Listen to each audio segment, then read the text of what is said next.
तर ड्रग्ज तस्कर नवीन चिचकर विरोधामध्ये ईडीकडून गुन्हा दाखल करण्यात आलेला आहे। नवीन चिचकरवर अंमली पदार्थांच्या तस्करीचा आरोप आहे।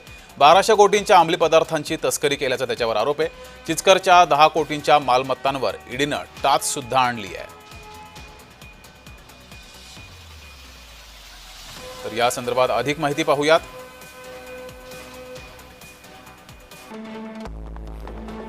चिचकरची मोडस ऑपरेशन्स काय होती? नवीन आणि त्याचा भाऊ धीरजचे पाक अमेरिकन ड्रग्ज माफियाशी संबंध।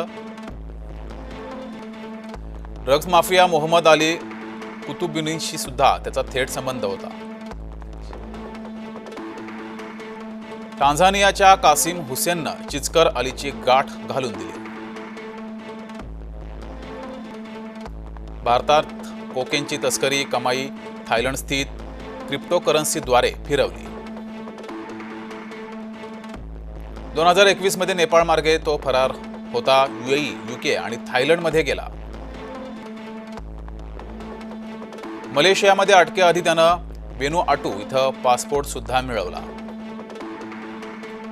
थायलंडच्या फुकेतमध्ये 2 कोटींची आलिशान प्रॉपर्टी खरेदी केली। अमेरिका, यूएई, कॅरेबियन देशात सुद्धा चिचकरची गुंतवणूक आहे। रावेन नावानं ड्रग्जचा पुरवठा तो करायचा।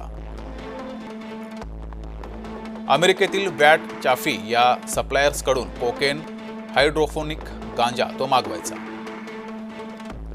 क्रिप्टोकरन्सी USDT तसंच ट्रोन लिंक वॉलेटद्वारे हा सर्व व्यवहार तो करायचा।